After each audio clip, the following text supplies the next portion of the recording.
So to look at one specific example of how we might analyze an artifact, I'm going to take us inside the Tinken Museum of Art to look at one or two specific paintings from American culture and American artists that we can walk through as an example of the kind of thing we're going to be doing in this class.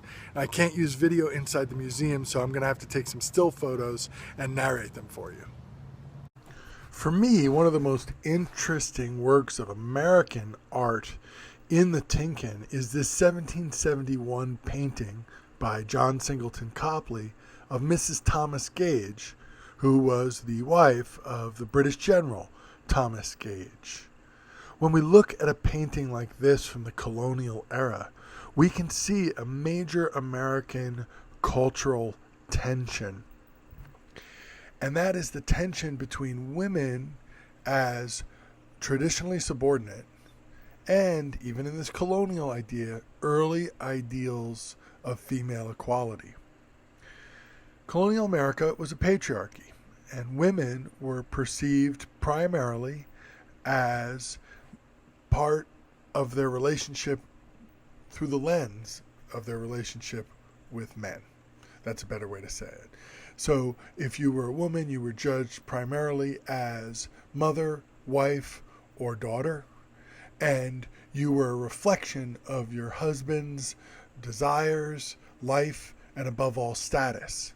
So as we look at the woman in this painting, it's worth noting not only the colors and the details of her dress and appearance, but the symbolic meaning of those things. In other words, if we move beyond the literal, some interesting ideas about femininity or gender in early American culture emerge. For example, even the title of the painting, Mrs. Thomas Gage, is interesting. I have never yet heard my wife refer to herself as Mrs. Jim Sullivan. In fact, my wife kept her own last name, so she's Professor Kelly Douglas. And so just the idea that a woman's name in a formal painting like this is Mrs. her husband's name, not even her first name.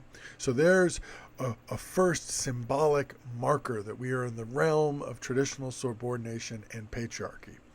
Also, this woman's clothing is quite elegant for the time period. She's wearing a dress that would be more appropriate for a formal ball than life in colonial America.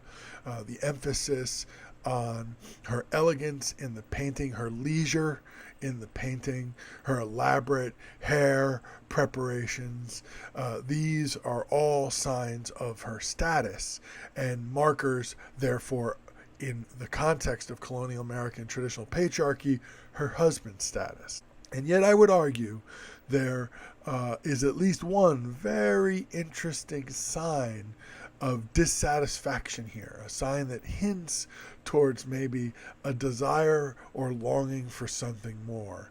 And for that, for me, it is the startlingly bored look on Mrs. Thomas Gage's face. She does not look like a woman who is happy with her status in life. And while the sense of leisure communicated by this painting is intended in its context as a tribute to her husband's status, you can't help but feel that the boredom suggests something else, a longing for something more, something that is not satisfying or fulfilling in this patriarchal life of traditional subordination. Perhaps, we can't say for sure, but we can offer it as an interpretive possibility. Perhaps here, symbolically, we're seeing an early sign of a questioning of traditional subordination and a longing for forms of personal or social or political or economic equality that would bring more meaning to this distinguished woman's life.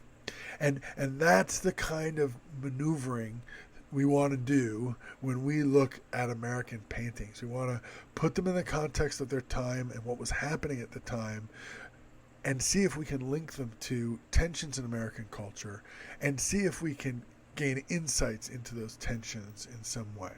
Again, Overwhelmingly, this painting celebrates traditional female subordination, but I think it's possible to read just the slightest glimmer of something else there.